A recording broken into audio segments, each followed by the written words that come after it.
মৰমৰ ছাত্ৰ ছাত্ৰীসকল ক্লাছ 10ৰ মেথছৰ কেনেকৈ মই মেথছৰ বস্তুখিনি আগবঢ়াম তোমালোকৰ ওচৰত মই ঠিকমতে তাৰ ব্যৱস্থা কৰিব পৰা নাই। মই ভিডিঅ' যোগে তোমালোকক যদিও বা ভিডিঅ'বিলাক পঠাই দিওঁ, কিছুমান ষ্টুডেণ্টৰ ফোনত মোবাইলত সেই ভিডিঅ'বিলাক খোলো নাখায়। তো এতিয়া ভাবিলোঁ যে ইউটিউবৰ যোগেদিয়ে তোমালোকক, যিহেতু ইউটিউবত ভিডিঅ'বিলাক খোল খায়, যিমান MB নহওক কিয় ভিডিঅ'বিলাক কৰিব পঠালে এইবিলাক চাব পাৰি, এটা সুবিধা আছে। গতিকে ছাত্ৰ ছাত্ৰীসকল, মেথছ যিটো ছাবজেক্ট আছে সেইটো আচলতে ফেচ টু ফেচ আৰু লিখাৰ ওপৰত ভিত্তি কৰি হয়। এতিয়া তথাপিও যিহেতু আমাৰ ক্লাছৰ এনেকুৱা অসুবিধা হৈ আছে, মই যিমানখিনি পাৰোঁ বিজ্ঞান হওক বা বেলেগ ছাবজেক্ট হওক, তেনেকুৱা ছাবজেক্টবিলাক ধৰ আমি কিছুমান লেকচাৰ মেথডৰ দ্বাৰা আমি কৰিব পাৰোঁ। কিন্তু মেথছ যিটো আছে সেইটো হাতে কামে কৰা প্ৰেক্টিকেল বস্তু হয়। ব্লেকবৰ্ড অপাৰেশ্যন ইয়াত বহুত জৰুৰী হয়। যিহেতু এইটো মই কৰিব পৰা নাই, তথাপিও আজি তোমালোকৰ ওচৰত যিটো ফাৰ্ষ্ট ইউনিট টেষ্টত তোমালোকৰ যিকেইটা চেপ্টাৰ দিয়া আছিল, তাৰে ভিতৰত আমাৰ দুটা চেপ্টাৰ মোটামুটি হৈয়ে গৈছে। এটা চেপ্টাৰহে আমাৰ টাষ্ট হোৱা নাই, যিটো আছিল ত্ৰিভুজ বুলি কথা আছিল। এই ত্ৰিভুজৰ কিছু সাম্যক জ্ঞান তোমালোকে ক্লাছ 9ত পাইছাও, আৰু তাৰে ওপৰত বেছ কৰি কিছু অলপ বস্তু আমি ইয়াতে ক্লাছ 10ত আৰম্ভ কৰিম।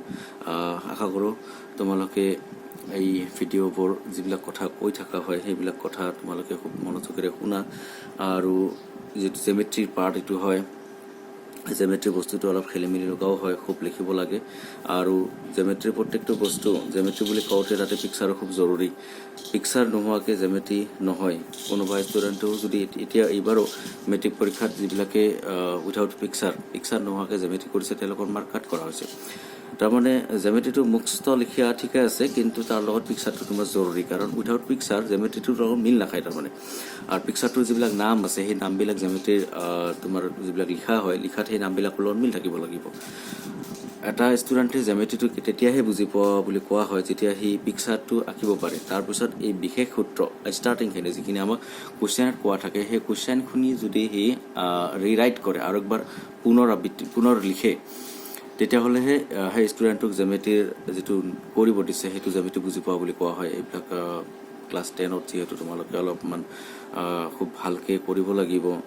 তোমালোকৰ জেমেট্ৰি পাৰ্ট বেছি এটা নাই, তথাপিও ত্ৰিভুজ যিটো চেপ্টাৰ আছে সেইটো আগত যিবিলাক জেমেট্ৰি কৰি আহিছে তাৰ ওপৰতে বেছ কৰি, কিন্তু ইয়াতে আমি আগতে সদৃশ ত্ৰিভুজ বুলি পাইছোঁ।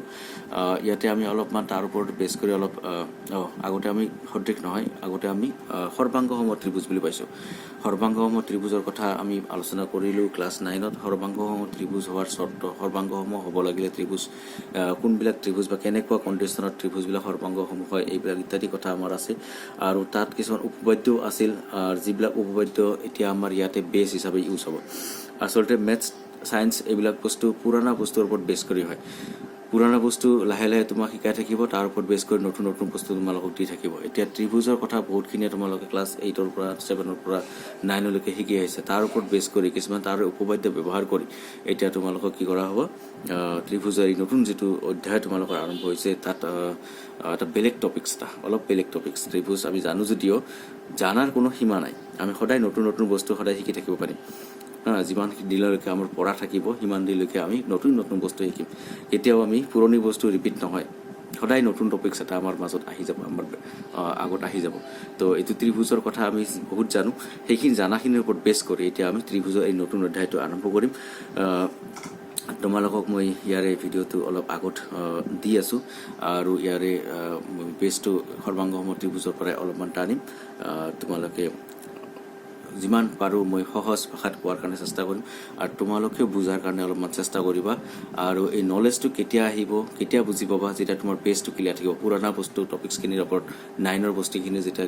ক্লিয়াৰেঞ্চ থাকিব, তেতিয়া সেইটো বস্তুৰ ওপৰত ইয়াতে বস্তুখিনি বুজাত আমাৰ সুবিধা হ'ব। তো মৰমৰ ছাত্ৰ ছাত্ৰীসকল, আজি আমি ত্ৰিভুজৰ ক্লাছ 10ৰ যিটো টপিকছ আমি আৰম্ভ কৰিম, এইটো আমি সৰ্বাংগ সমতাৰ সহায় লৈ কৰিব লাগিব আৰু সৰ্বাংগ সমতাৰ কিছু উপবাদ্য কিছু জ্ঞান আমাৰ ৰাখিব লাগিব আৰু সৰ্বাংগ সমতাৰ লগত এইটো পাৰ্টৰ অলপমান মিল আছে তো মই তোমালোকক সৰ্বাংগ সমতাৰ কিছু কথা অলপমান মনত কৰি দিব খুজিছোঁ সৰ্বাংগ সম দুটা ত্ৰিভুজ আমি সৰ্বাংগ সম ত্ৰিভুজ বুলিয়ে নহয় সৰ্বাংগ সম চতুৰ্ভুজ হ'ব পাৰে সৰ্বাংগ সম বেলেগ বেলেগ আকৃতিৰ বস্তুবিলাকো সৰ্বাংগ সম হ'ব পাৰে কিন্তু সৰ্বাংগ সমূহৰ চৰ্ত কি দুটা বস্তু সৰ্বাংগ সম আমি কেতিয়া ক'ম দুটা বস্তু সৰ্বাংগ সম তেতিয়াহে কোৱা হ'ব যদি এটা বস্তু আনটো বস্তুৰ ওপৰত ধৰিলে সম্পূৰ্ণৰূপে মিলি যাব যেনেকুৱা তোমাৰ এটা ধৰা এটা গ্লাছৰ সেট এটা কাপ সেট তো এইবিলাক সেই সেটটোত থকা প্ৰত্যেকটো কাপ আনটোৰ লগত সম্পূৰ্ণৰূপে মিলি যায় সাইজ আকৃতি আকাৰ সম্পূৰ্ণৰূপে মিল আছে ঠিক তেনেকৈ হাতত পিন্ধা খাৰুবিলাক এটা সেট এই খাৰুবিলাকৰ সেটটো সম্পূৰ্ণৰূপে তোমাৰ এটাৰ লগত এটা মিলি যাব তাৰ ব্যাসাৰ্ধ তাৰ মোটা কিমান এই গোটেইখিনি মিল আছে তো এনেকুৱা বস্তুবিলাকক কি কোৱা হয় সৰ্বাংগ সম বুলি কোৱা হয় এটা দুটা ত্ৰিভুজৰ ক্ষেত্ৰত এইটো সৰ্বাংগ সমতা লৈ আছে দুটা ত্ৰিভুজ কেনেকৈ সৰ্বাংগ সম হ'ব যদি এটা ত্ৰিভুজ আনটো ত্ৰিভুজৰ ওপৰত থৈ দিয়াৰ পিছত ইয়াৰ কোণবিলাক আৰু কোণবিলাকৰ মাপ আৰু বাহুবিলাকৰ দৈৰ্ঘ্য পুৰা যদি সমান থাকে তেতিয়াহ'লেহে আমি ত্ৰিভুজ এটা সৰ্বাংগ সম বুলি কৈছোঁ আৰু এই সৰ্বাংগ সম প্ৰমাণ কৰাৰ কিছুমান চৰ্ত গণিতজ্ঞবিলাকে আমাক দিছিল তোমালোকক মনত কৰা দিছিল যেনেকৈ বাহুকোণ বাহু এনেকুৱা 5টা চৰ্ত আছে এতিয়া মই এইবিলাক কথা কিয় কৈ আছোঁ আজি ত্ৰিভুজৰ ক্ষেত্ৰত আমি সৰ্বাংগ সমতা আলোচনা কৰোঁ তো ত্ৰিভুজৰ কি টপিক্সৰ ওপৰত আমি আৰম্ভ কৰিম কি টপিক্স আমি শিকিম আজি নতুন তো সৰ্বাংগ সমতাৰ নিচিনাকৈ ত্ৰিভুজৰ ক্ষেত্ৰত সদৃশ ত্ৰিভুজ বুলি এটা টপিক্স আছে সৰ্বাংগ সমৰ নিচিনাকৈয়ে তো সৰ্বাংগ সম বুলি মই কি ক'লোঁ এতিয়া যে এটা ত্ৰিভুজ আনটোৰ ওপৰত যদি আমি থৈ দিওঁ তেতিয়াহ'লে ত্ৰিভুজৰ কোণবিলাকৰ মাপ আৰু বাহুবিলাকৰ যিটো দৈৰ্ঘ্য আছে এইবিলাক পুৰাপুৰি মিলি থাকিব লাগিব তো তাৰ লগত কি অলপমান পাৰ্থক্য আছে তোমাৰ সদৃশ ত্ৰিভুজৰ সদৃশ ত্ৰিভুজ দুটা ত্ৰিভুজ সদৃশ তেতিয়াহে কোৱা হ'ব তাৰ এই কথাটো বুজাৰ কাৰণে মই তোমালোকে এটা উদাহৰণ দিব খুজিছোঁ যে আমাৰ যিবিলাক পাছপৰ্ট সাইজৰ ফটো হয় আমি উঠোঁ মোৰ পাছপৰ্ট সাইজৰ ফটো মোৰে ফটো এইখন মোৰ হুবহু আকৃতিটো তাতে আছে মোৰ হুবহু প্ৰতিচ্ছবিটো তাতে আছে কিন্তু সেই ছবিখন জানো মোৰ সাইজৰ লগত মিলে নেকি নিশ্চয় নিমিলে তাৰ সাইজটো বহুত সৰু মোৰ এটা চকুতকৈ সৰু হ'ব তেনেহ'লে সেইখন সম্পূৰ্ণৰূপে মোৰে ফটো কিন্তু সাইজত মোৰ লগত নিমিলে তো মই আৰু মোৰ সেই ফটোখন পাছপৰ্ট সাইজৰ ফটোখন এই দুটা সদৃশ সৰ্বাংগ সম নহয় সদৃশ হ'ব কোনটো সৰ্বাংগ সম হ'ব মই যদি গ্লাছৰ আগত আইনাৰ আগত থিয় হওঁ মই আইনাৰ আগত থিয় হ'লে মোৰ সাইজ মোৰ মুখৰ যিখিনি সাইজ মোৰ মুখটো যিমান ডাঙৰ নাকটো যিমান ডাঙৰ দীঘল চকু দুটা যেনেকুৱা হুবহু আইনাত মই দেখাব সেইটো মোৰ সৰ্বাংগ সম প্ৰতিচ্ছবি কিন্তু যদি মই ফটো উঠিছোঁ ফটোৰ সাইজটো সৰু হৈ আছে তো সেইটো মোৰ সদৃশ ছবি ঠিক তেনেকৈ ত্ৰিভুজৰ ক্ষেত্ৰতো দুটা ত্ৰিভুজ যদি আমি সদৃশ ক'ব যাওঁ তেতিয়াহ'লে সৰ্বাংগ সমতাৰ নিচিনা কিন্তু সম্পূৰ্ণৰূপে নিমিলিব এটা ত্ৰিভুজ যদি আনটো ত্ৰিভুজৰ ওপৰত থৈ দিওঁ তো ইয়াৰে সদৃশ হ'ব লাগিলে ইয়াৰ গোটেইবিলাক বস্তু নিমিলিব তো সদৃশ হোৱাৰ কণ্ডিশ্যনটো কি এটা ত্ৰিভুজ আনটো ত্ৰিভুজৰ লগত সদৃশ তেতিয়াহে হ'ব যদি ত্ৰিভুজ দুয়োটাৰ কোণবিলাকৰ মাপ একে থাকে মনত কৰিবা সৰ্বাংগ সমৰ নিচিনাই এইটো কণ্ডিশ্যন একেই সৰ্বাংগ সমতো তোমাৰ কোণবিলাকৰ মাপ সমান আছিল দুয়োটা ত্ৰিভুজৰে আৰু সদৃশতো দুয়োটা ত্ৰিভুজৰে কোণবিলাকৰ মাপ সমান আছে 2 নম্বৰ পাৰ্থক্যটো কি যে সৰ্বাংগ সম ত্ৰিভুজ দুটাৰ বাহুবিলাকৰ মাপো একেই আছিল তেনেহ'লে ইয়াতে পৰিৱৰ্তন কি যে সদৃশ ত্ৰিভুজত বাহুবিলাকৰ মাপ তোমাৰ সমান নাথাকে তেনেহ'লে কেনেকুৱা থাকিব বাহুবিলাকৰ মাপ যদি সমান নাথাকে তেনেহ'লে অনুৰূপ বাহুবিলাকৰ অনুপাত ফিক্স থাকিব এটা অনুৰূপ বাহু বুলি ক'লে তোমালোকে কি বুজি পাবা কেনেকুৱা অনুৰূপ বাহু তো মই ইয়াতে অলপমান পিকচাৰত তোমালোকক দেখাই দিব চেষ্টা কৰিম ব্লেকবোৰ্ডৰ অভাৱ যিহেতু মই ইয়াতে পেজতে লিখিছোঁ তোমালোকে চাবা মই কেমেৰাটো ৰিমুভ কৰাই দিছোঁ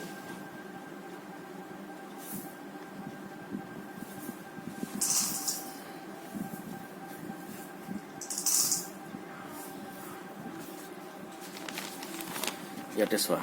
তোমালোকে পিকচাৰত ABC এটা ত্ৰিভুজ আৰু PQR এটা ত্ৰিভুজ, এটা ডাঙৰ এটা সৰু, সাইজ দুটা তোমাৰ নিমিলে। তো এই দুটা ত্ৰিভুজ তেতিয়াহে সদৃশ হ'ব যদি ইয়াৰে এটা কোণ ইয়াৰে কিবা এটা কোণৰ লগত মিলিব, আনটো কোণৰ লগত মিলিব, এইটো কোণৰ লগত মিলিব। ইয়াৰ মতলব এইটো নহয়, ইয়াৰ মিনিং এইটো নহয় যে ইয়াৰ ওপৰৰ কোণটোৱে ওপৰৰ কোণটোৰ লগত মিলিব লাগিব, এই বাওঁফালৰ কোণটোৱে বাওঁফালৰ কোণৰ লগত মিলিব লাগিব, বা সোঁফালৰ কোণটোৱে সোঁফালৰ কোণৰ লগত মিলিব লাগিব। যিকোনো এটা কোণৰ লগত মিলি থাকিলেই হ'ল। এইটো তোমাৰ আৰৰ লগতো মিলিব পাৰে, বিটো যাই কেনে পিৰ লগতো মিলিব পাৰে, চিটো কিউৰ লগতো মিলিব পাৰে। মুঠৰ ওপৰত ইয়াৰ তিনিটা কোণ ইয়াৰে যিকোনো তিনিটা কোণৰ লগত মিলি থাকিব লাগিব। এইটো 1 নম্বৰ কণ্ডিশ্যন সদৃশ হোৱাৰ। আৰু 2 নম্বৰটো কি হ'ব, ইয়াৰ যিটো চাইজ AB, এতিয়া A কোণৰ লগত যদি P কোণ মিলি থাকে তো A কোণৰ লগত থকা দুটা বাহু, এটা আছে AB, এটা আছে ইফালে AC। আৰু এৰ লগত P যদি মিল আছে তো পিৰ লগত থকা দুটা বাহু, এটা হ'ল PQ, এটা হ'ল PR। কৈছে এই AB বাহুৰ লগত PQৰ বাহুৰ যিটো অনুপাত, AC বাহুৰ লগত PR বাহুৰ অনুপাত একে থাকিব, লগতে বাকী থকা যিটো বাহু গ'ল থাকিল BC আৰু QR, এই বাহু দুটাৰ অনুপাতো একে থাকিব লাগিব।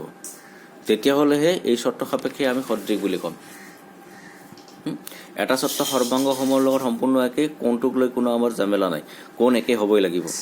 2 নম্বৰ চৰ্তটো সৰ্বাংগ সমৰ কাৰণে পুৰা একজেক্ট ইকুৱেল হ'ব লাগিছিল। কেনেকুৱা, ABৰ লগত PQ সমান হ'ব লাগিব। এইটো যদি 3 চেণ্টিমিটাৰ হয় এইটো 3 চেণ্টিমিটাৰ হ'ব লাগে। তেনেকৈ প্ৰত্যেকটো বাহুৱে, এইটো ত্ৰিভুজৰ বাহুবিলাক এইটো ত্ৰিভুজৰ বাহুৰ লগত সমান হৈ থাকিব লাগিব। কিন্তু সদৃশত কি হয়, মাত্ৰ বাহুবিলাকৰ অনুপাতটোহে সমান হৈ থাকিব লাগিব। বাহুবিলাক সেইকাৰণে দৈৰ্ঘ্য সমান নহয়, কিন্তু দৈৰ্ঘ্যবিলাক এনেকুৱা হৈ আছে যে ইয়াৰ এটা বাহু ইয়াৰ এটা বাহুৰ লগত দৈৰ্ঘ্য, ঠিক তেনেকৈ দ্বিতীয় বাহুৰ লগত দৈৰ্ঘ্য, তৃতীয় বাহুটো তৃতীয় বাহুৰ লগত দৈৰ্ঘ্য। এই দৈৰ্ঘ্যবিলাক যদি সমান হয় তেতিয়াহ'লে এই কণ্ডিশ্যনত ত্ৰিভুজ দুটা সদৃশ বুলি কোৱা হয়। ঠিক আছে, তো সদৃশৰ এইখিনিয়ে চৰ্ত। সদৃশ হ'ব লাগিলে দুটা ত্ৰিভুজৰ কোণবিলাক একে হ'ব লাগিব, ফাৰ্ষ্ট কণ্ডিশ্যন। ছেকেণ্ড কণ্ডিশ্যন, বাহুবিলাকৰ যিটো অনুপাত আছে এই অনুপাতটো সমান হৈ থাকিব লাগিব। এই দুটা কণ্ডিশ্যন যদি দুটা ত্ৰিভুজে মানি চলে তেতিয়াহ'লে আমি ত্ৰিভুজ দুটাক সদৃশ বুলি ক'ম। ঠিক আছে, তো ইয়াতে আমি সৰ্বাংগ সমৰ কথাটো নানো, আৰু সৰ্বাংগ সমৰ কথাটো আমাৰ শেষ হ'ল। সৰ্বাংগ সমৰ কথা আমি 9ত পঢ়ি আহিলোঁ। তাৰে উপবাদ্যতাৰে হেল্প লাগিব, কিন্তু চৰ্তবিলাকো হয়তো আমাক লাগিব। তো সৰ্বাংগ সম আৰু সদৃশৰ মাজত পাৰ্থক্যটো তোমালোকে ভালকৈ বুজিবলৈ চেষ্টা কৰিবা। সৰ্বাংগ সম আৰু সদৃশ, সৰ্বাংগ সম মানে সম্পূৰ্ণৰূপে মিল, আৰু সদৃশ মানে হুবহু একে কিন্তু চাইজত একে নহয়, হুবহু একে। কোণবিলাক একে হ'ব, বাহুবিলাকৰ অনুপাতবিলাক একে হ'ব। এতিয়া তোমালোকৰ চেপ্টাৰটোত এই সদৃশৰ পাৰ্টটোত এটা খুব গুৰুত্বপূৰ্ণ, যিটো পৰীক্ষাৰ কাৰণে ইম্পৰ্টেণ্ট আহিছিলে আগতেও, এটা উপবাদ্য আছে যাক মৌলিক সমানুপাতিকতা উপবাদ্য বুলি কোৱা হয়। মৌলিক সমানুপাতিকতা উপবাদ্য। এই উপবাদ্য কেনেকুৱা, প্ৰশ্নটো তোমাক এনেকুৱা দিব যে যদি এটা ত্ৰিভুজৰ এটা বাহুৰ সমান্তৰালকৈ এটা ৰেখা যদি টনা হয়, আৰু সেই ৰেখাডাল যদি এটা বাহুৰ সমান্তৰালকৈ টনা হৈছে, তো সেই সমান্তৰাল ৰেখাডালে আন দুটা বাহুক কিবা বেলেগ বেলেগ বিন্দুত কাটিব। তেতিয়াহ'লে এই যে বাহু দুটা খণ্ডত ভাগ কৰি দুটা বিন্দুত কাটা মানে সেই সমান্তৰাল ৰেখাডালৰ দ্বাৰা বাহু দুটা খণ্ডত বিভক্ত হ'ল। সেই খণ্ডবিলাকৰ প্ৰত্যেকটো বাহুৰ খণ্ডবিলাকৰ অনুপাত সমান হয়। এইটো উপবাদ্য সমান হৈ থাকিব। সেইটো মই বুজাই ক'লোঁ। ইয়াৰ উপবাদ্যটো কেনেকুৱা লিখা থাকিব যে যদি এডাল ৰেখা কোন এটা ত্ৰিভুজৰ এটা বাহুৰ সমান্তৰালকৈ টনা হয় আৰু ৰেখাডালে ত্ৰিভুজটোৰ আন দুটা বাহুক দুটা নিৰ্দিষ্ট বিন্দুত ছেদ কৰে, তেনেহ'লে সেই বাহু দুটা একে অনুপাতত বিভক্ত হ'ব প্ৰমাণ কৰা যে সেই বাহু দুটা একে অনুপাতত বিভক্ত হয় এইখিনি কথা তোমাৰ কোৱা থাকিব ইয়াতে না কোনো ত্ৰিভুজৰ নাম দিয়া থাকিব না সমান্তৰাল ৰেখাডালৰ কোনো নাম আছে বাহু দুটাৰ কোন কোন বিন্দুত কাটিছে সেই বিন্দুবিলাকৰ একো নাম নাই এনেকৈ প্ৰশ্নটো থাকিব তোমালোকৰ তো ইয়াৰ কাৰণে চিত্ৰ কিমান জৰুৰী হ'ব তো এই প্ৰশ্নটোৰ এনসাৰ যদি চিত্ৰ নাকাকে আমি কৰোঁ তেতিয়াহ'লে ইয়াৰ নম্বৰ সাধাৰণতে দিয়াৰ উপযুক্ত নহয় বুলি মোৰ ফালৰ পৰা মই ভাবোঁ তথাপিও ষ্টুডেণ্টবিলাকে কষ্টকৈ লিখে সেইকাৰণে ওপৰৰ পৰা নিৰ্দেশনা যে কিছু এটা মাৰ্ক লিখাৰ কাৰণে কষ্টটো কৰাৰ কাৰণে মুখস্থই হওক দেখি লিখিয়ে হওক যেনেকুৱা কৰাৰ কাৰণে কিছু এটা মাৰ্ক তাৰ দিয়া হয় তো মই ভাবোঁ তোমালোকে তেনেকুৱা ভিক দিয়া মাৰ্ক তোমালোকে যাতে ল'ব লগা নহয় তোমালোকে নিজৰ প্ৰাপ্যৰ মাৰ্ক নিজে লৈ ল'বা টিচাৰৰ পৰা ইয়াৰ সম্পূৰ্ণ মাৰ্কখিনি যাতে টিচাৰে প্ৰাপ্য হিচাপে দিয়ে তোমাক গতিকে তাৰ কাৰণে কি কৰিব লাগিব ভালকৈ ইয়াৰ এটা পিকচাৰ তুমি আঁকিব লাগিব আৰু মই ইয়াত দেখাই আছোঁ তোমাৰ আচলতে ঠিক আছে মই ভিডিঅ'টো ইয়াতে পোষ্ট কৰিলোঁ মই ভিডিঅ'টো তোমালোকক এতিয়া যিটো প্ৰমাণটো কৰা হ'ব গতিকে মোৰ ইয়াতে কেমেৰাটো মই মানে পৰিৱৰ্তন কৰিব পৰা নাই বেক চাইডৰ কেমেৰাটোত লৈ যাব পৰা নাই মই ভিডিঅ'টো তোমালোকক অলপমান পাছত কৈ দি আছোঁ তো মৰমৰ ছাত্ৰ ছাত্ৰীসকল মই আকৌ এবাৰ আহিছোঁ তোমালোকৰ ওচৰলৈ সদৃশৰ চৰ্ত আৰু সদৃশ যিটো চেপ্টাৰ আছে তাৰ প্ৰথম যিটো উপপাদ্য যাক মই মৌলিক সমানুপাতিকতা উপপাদ্য বুলি ক'লোঁ আৰু এই উপপাদ্যটো তোমালোকক প্ৰশ্ন বেলেগ ধৰণেও কৰিব পাৰে ত্ৰিভুজটোৰ নাম দি কেনেও কৰিব পাৰে আৰু নহ'লে ত্ৰিভুজটোৰ নাম নেদাকৈ যেনেকুৱা তোমাৰ কিতাপত লিখা আছে যে যদি এডাল ৰেখা কোনো ত্ৰিভুজৰ এটা বাহুৰ সমান্তৰালকৈ টনা হয় আৰু ৰেখাডালে আন দুটা বাহুক দুটা নিৰ্দিষ্ট বিন্দুত ছেদ কৰে তেনেহ'লে সেই বাহু দুটা একে অনুপাতত বিভক্ত হয় এই কথাখিনিৰ মিনিংটো কি মই ইয়াতে পিকচাৰ দেখাব খুজি আছোঁ তোমালোকক যে ইয়াতে তোমাৰ এটা ত্ৰিভুজৰ কথা কৈছে আমি ত্ৰিভুজটোক ABC বুলি নাম দিছোঁ আৰু ইয়াতে এটা ৰেখাৰ কথা কৈছে যিটো এটা বাহুৰ সমান্তৰালকৈ ইয়াতে মই এটা ৰেখা L টানিছোঁ যিটো মই BC বাহুৰ সমান্তৰালকৈ লৈছোঁ এতিয়া এই ৰেখাডাল যেতিয়া BC বাহুৰ সমান্তৰালকৈ যদি টানি দিম তেতিয়া এই ত্ৰিভুজৰ বাকী দুটা বাহুৰ দুটা বিন্দুত কাটে বুলি কৈছে তেতিয়া তুমি চোৱা AB বাহুৰ এটা বিন্দুত কাটিছে এইটো D আৰু ঠিক তেনেকৈ এই ৰেখাডাল পাৰ হওঁতে AC বাহুৰো এটা বিন্দুত কাটিছে এই বিন্দু দুটাৰ কথাই কৈছিল যে যদি এটা ৰেখা এটা ত্ৰিভুজৰ এটা বাহুৰ সমান্তৰালকৈ টনা হয় আৰু সেই ৰেখাডালে যদি ত্ৰিভুজৰ আন দুটা বাহুক কিবা নিৰ্দিষ্ট বিন্দু দুটাত কাটে তেতিয়াহ'লে কি প্ৰমাণ কৰিব লাগিব আমাৰ যে কাটাৰ পিছত বাহু দুটাক যেতিয়া কাটিলে তেতিয়া চোৱা তোমাৰ এই AB বাহুটো দুটা খণ্ডত বিভক্ত হৈছে এটা A ৰ পৰা D লৈকে আৰু এটা হৈছে D ৰ পৰা B লৈকে এই দুটা খণ্ডৰ অনুপাত AD আৰু BDৰ অনুপাত সেইফালেদিও তেনেকৈ এই মিডত কাটোতে সমান্তৰাল ৰেখাডালে ইয়াতে দুটা ভাগ হৈ গৈছে এটা হৈছে তোমাৰ AE আৰু এটা হৈছে তোমাৰ EC এই দুটা খণ্ড এই দুটাৰ অনুপাত এই দুটা বাহুৰ অনুপাত ঠিক আছে তো এই খণ্ডৰ লগত এই খণ্ডৰ অনুপাত আৰু এইফালৰ এই খণ্ডটোৰ লগত এই খণ্ডৰ অনুপাত এই অনুপাত দুটা তোমাক সমান বুলি প্ৰমাণ কৰিবলৈ এই উপপাদ্যটোত কৈছে আৰু সমান হয় এতিয়া আমি এইটো প্ৰমাণ কৰিম এই অনুপাত দুটাৰ কথাই কৈছিল সমান অনুপাতত ভাগ কৰে এই দুটা বাহুৰ এই বাহু দুটা যে দুটা খণ্ডত যে ভাগ হ'ল এই খণ্ড দুটাৰ অনুপাত এই খণ্ড দুটাৰ অনুপাতৰ লগত সমান হোৱা বুলি আমাক প্ৰমাণ কৰিব গৈছে এই গোটেই প্ৰশ্নটোৰ উপপাদ্যটোৰ থুলমূল চিত্ৰত আমি এইখিনি কথা বুজি পাওঁ চিত্ৰই আমাক বহুতখিনি কথা ক্লিয়াৰ কৰি দিয়ে তো এই গোটেইখিনি আলোচনাখিনি এই চিত্ৰৰ দ্বাৰা প্ৰকাশ পাইছে এতিয়া আমি ইয়াৰ প্ৰমাণটো কৰি যাম তাৰ কাৰণে আমি যে এই প্ৰশ্নটো যে বুজি পালোঁ আমি যে ত্ৰিভুজ এটা আঁকি ল'লোঁ এটা সমান্তৰাল ৰেখা যে আঁকি ল'লোঁ এই গোটেইখিনি ঘটনা কি কৰিব লাগিব অলপমান আলোচনা কৰি দিব লাগিব যে মই ইয়াতে কি লৈছোঁ ত্ৰিভুজটো কি নাম দিছোঁ সেইকাৰণে এনচাৰৰ টাইমত হ'ব যে ধৰা হ'ল ABC এটা ত্ৰিভুজ আৰু ইয়াৰ BC বাহুৰ সমান্তৰালকৈ L এডাল ৰেখা টনা হৈছে আৰু এই ৰেখাডালে AB আৰু BC বাহু ক্ৰমে D আৰু E বিন্দু কাটিছে এইবিলাক কথা আমি আলোচনা কৰি দিলোঁ কি প্ৰমাণ কৰিম তেতিয়াহ'লে আলোচনাখিনিৰ পৰা প্ৰমাণ কৰিব লাগে যে AD/DC ইয়াত মই দেখাইছোঁ AD/DC ইকুৱেল টু AE/EC এইটো আমাৰ প্ৰমাণৰ উদ্দেশ্য তো তোমাৰ প্ৰশ্ন দিয়া থাকিব পিকচাৰ আৰু এইখিনি যেতিয়া বস্তু লিখা থাকিব তো ইয়াতে ধুনীয়া এটা মাৰ্ক এটা এলটমেণ্ট কৰে কিয় যে ষ্টুডেণ্টখিনি বুজি পাইছে পিকচাৰটো আৰু সি প্ৰশ্নটো বুজি পাইছে ইয়াতে মোটামুটি 50% মাৰ্ক যদি 4 নম্বৰ থাকে 2 মাৰ্কছে আহি যাব ইয়াতে ইমানখিনি নম্বৰ কেৰি কৰে এই বস্তুটোতে বাকি তোমাৰ প্ৰমাণ পাৰ্টটোত বাকিখিনি নম্বৰ আহি যাব এতিয়া মই প্ৰমাণ কৰাৰ কাৰণে এইটো এনেকুৱা এটা প্ৰমাণ যাক সুবিধাৰ কাৰণে ইয়াতে অংকন কৰিব লাগিব তোমালোকে পিকচাৰ কিছুমান দাগ দিয়া দেখা পাইছে তো ইয়াতে অংকনটো আগতে নহয় আগতে এই বস্তুখিনি লিখি পিকচাৰটো আঁকি বস্তুখিনি লিখাৰ পাছত অংকন কৰিম তেতিয়াহে এই ৰেখাবিলাক আমি টানিম তো মই কি অংকন কৰিছোঁ ইয়াতে চোৱা প্ৰথমতে মই কৰিছোঁ কি যে ডিৰ লগত চি আৰু ইৰ লগত বি মিলাই লিয়া হৈছে এই দুটা আমি প্ৰথমতে লগ লগাইছোঁ আৰু দুটা লম্ব ইয়াতে টানা হৈছে এটা ডি বিন্দুৰ পৰা এচিৰ ওপৰত এটা লম্ব টানিছোঁ আৰু ই বিন্দুৰ পৰা এ বিৰ ওপৰত এটা লম্ব টানা হৈছে এই দুটা লম্ব টানা হৈছে তো এইখিনি অংকন কৰা হৈছে কি যে ডিৰ লগত চি ইৰ লগত বি আৰু দুটা লম্ব ডিৰ পৰা এটা লম্ব এচিৰ ওপৰত ইৰ পৰা এটা লম্ব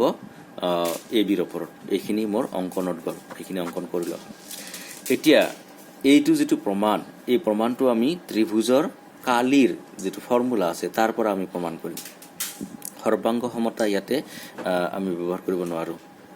এই প্ৰমাণটো আমি ত্ৰিভুজৰ কালিৰ সহায় লৈ কৰিম সেইকাৰণে আমি ইয়াতে তিনিটা ত্ৰিভুজৰ কালি ওলাম এটা ত্ৰিভুজ তোমালোকক মই দেখাই আছোঁ এইটো এ ডি ই ত্ৰিভুজৰ কালি তোমালোকে জানা ত্ৰিভুজৰ কালি কেনেকৈ ওলাব লাগে ত্ৰিভুজৰ কালি ওলোৱাৰ বহুত আমাৰ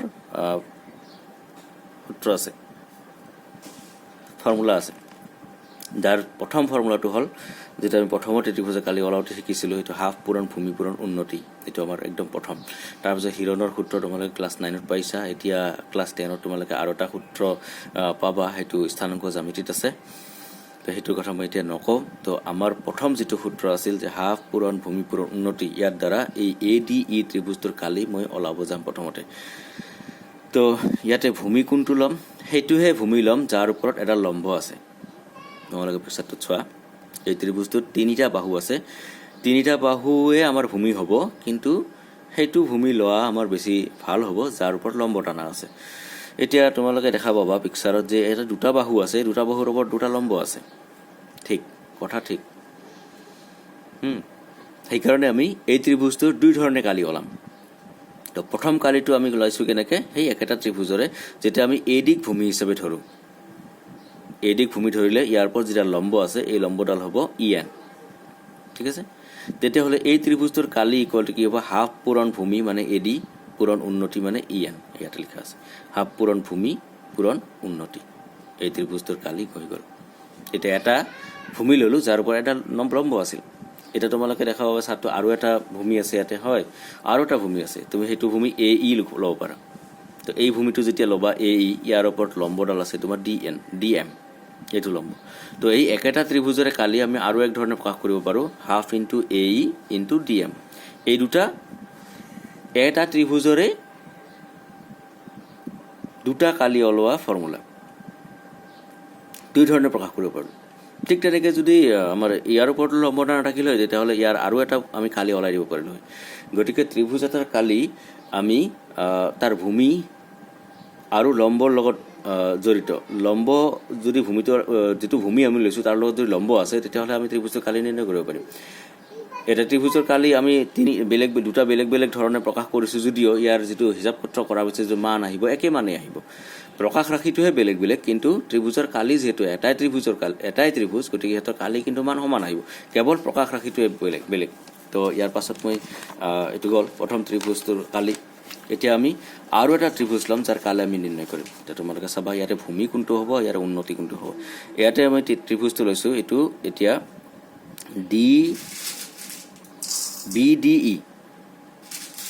BDE তোমালোকে পিকচাৰত চোৱা এই BDE ত্ৰিভুজ এইটো ত্ৰিভুজৰ কালি আমি ওলাম এতিয়া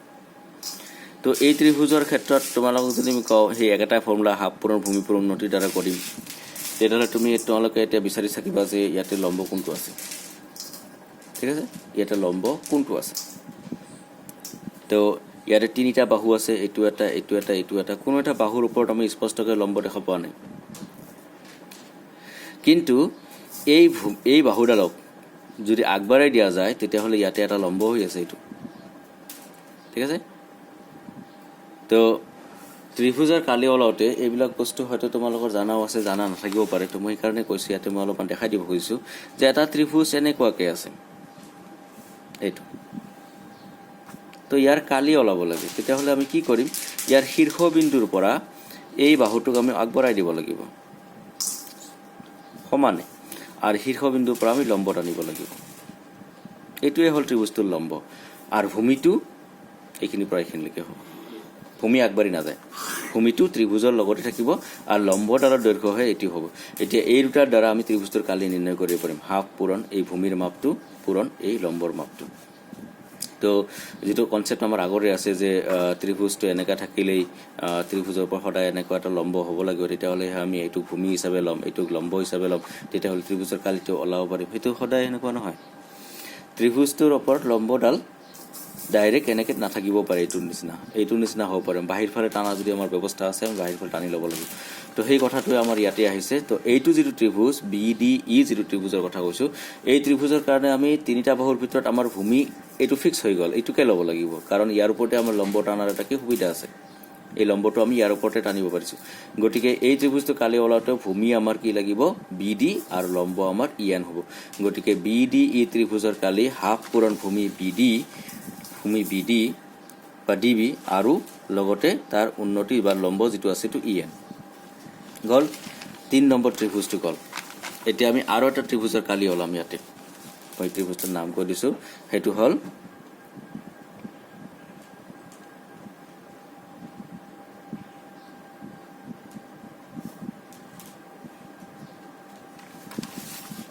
বিইডি আৰু আনটো ত্ৰিভুজৰ নাম হ'ল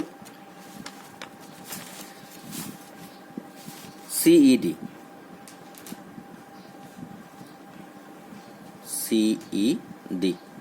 এইটো ত্ৰিভুজ ঠিক আছে এতিয়া আমি এই ত্ৰিভুজটোৰ কালি ওলাম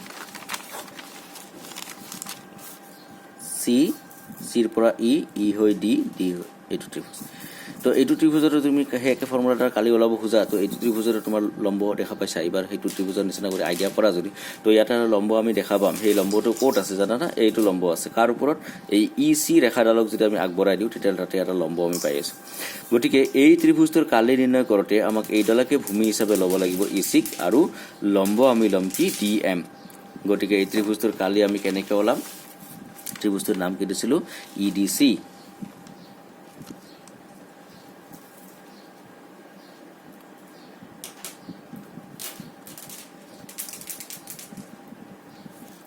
তো ত্ৰিভুজ EDCৰ কালি ইকুৱেল কি হ'ব হাফ পূৰণ EC ইয়াৰ ভূমি আছিল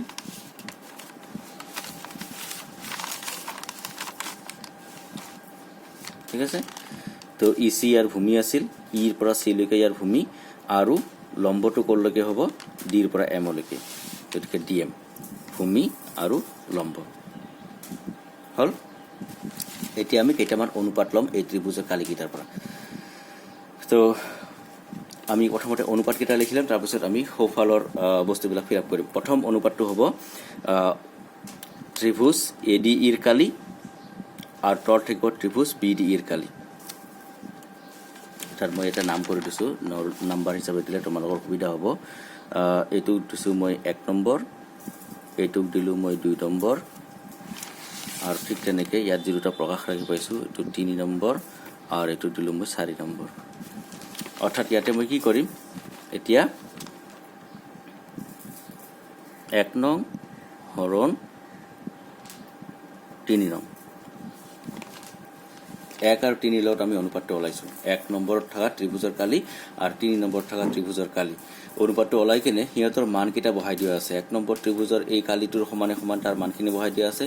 আৰু 3 নম্বৰত এই ত্ৰিভুজৰ কালিৰ সমানে সমানে মানখিনি বহাই দিয়া আছে তেতিয়াহ'লে কি দেখা হ'ব তোমালোকে ইয়াতে কিছুমান পাৰ্ট তোমাৰ একে একে আছে কাটি যায় তোমাৰ DE বাই BD থাকি গ'ল ঠিক তেনেকৈ আকৌ এতিয়া আমি 2 নম্বৰৰ লগত 4 নম্বৰৰ সমীকৰণৰ আমি কি কৰিম অনুপাত ওলাম 2 লগত 4 তেনে 2 নম্বৰ ত্ৰিভুজত ADE আছিল আৰু 4 নম্বৰ ত্ৰিভুজত লিখাতে মোৰ ভুল হৈছিল এই ত্ৰিভুজটোৰ নাম হ'ব EDC মই তলত লিখি দিছোঁ EDC। তো এই দুটা ত্ৰিভুজৰ কালি যেতিয়া আমি অনুপাতটো ল'ম সিহঁতৰ সমানে সমানে থকা মানবিলাক আমাৰ ইয়াতে বহোৱা হৈছে। আৰু ইয়াতেও তোমাৰ কমন পাৰ্ট কিছুমান আছে, কমন পাৰ্ট, এই কমন পাৰ্টবিলাক তোমাৰ কাটি যাব, কাটি লৈ ইয়াৰ পৰা কি AE বাই EC আহি গ'ল। ইয়াতে মই সমীকৰণ নম্বৰ A আৰু সমীকৰণ নম্বৰ B বুলি নাম দিছোঁ, A আৰু B, ঠিক আছে। তো এতিয়া ত্ৰিভুজৰ কালি ওলোৱাৰ পাছত চাৰিটা ত্ৰিভুজৰ কালি, দুটাটো একেটাই ত্ৰিভুজৰ কালি আছিল আৰু বাকী দুটা আমাৰ দুটা বেলেগ বেলেগ ত্ৰিভুজ আছিল। তো সেই চাৰিটা ত্ৰিভুজৰ চিৰিয়েলি নাম্বাৰ দিয়াৰ পাছত মই অনুপাতকেইটা ওলাই ল'লোঁ পৃথকে পৃথকে। এতিয়া মোৰ প্ৰমাণত চোৱা, প্ৰমাণত তোমাৰ AD by DC equal to AE by DC equal to AE by EC এইটো আহিব লাগে, দুটা সমান হ'ব লাগে। আৰু মই যেতিয়া অনুপাত ওলাই ল'লোঁ, অনুপাতত মই দুটা এই একে বস্তুকেইটাই আহিছে, দুটা অনুপাতে আহিছে, সেই দুটা অনুপাত। এতিয়া আমাৰ উদ্দেশ্য হ'ল কি এই দুটা অনুপাত সমান কৰিব পাৰিলেই কি হৈ যায়, প্ৰমাণটো হৈয়ে যায়। তো এই দুটা অনুপাত কেনেকৈ সমান কৰিব পাৰি? এই দুটা অনুপাত তেতিয়াই সমান হ'ব যেতিয়া এই দুটা সমান হ'ব, এইফালে দুটা সমান হ'ব। এই অনুপাত ত্ৰিভুজৰ কালিৰ অনুপাতবিলাক যদি সমান হয় তেতিয়াহ'লে ইয়াৰে এই দুটা অনুপাতো সমান হ'ব। এতিয়া আমাৰ উদ্দেশ্য হ'ল এই ত্ৰিভুজৰ কালিৰ অনুপাতকেইটা কেনেকৈ সমান কৰিব। তাৰ ভিতৰত তোমালোকে চোৱা, এই অনুপাতবিলাক যে ওলালোঁ, ওপৰৰ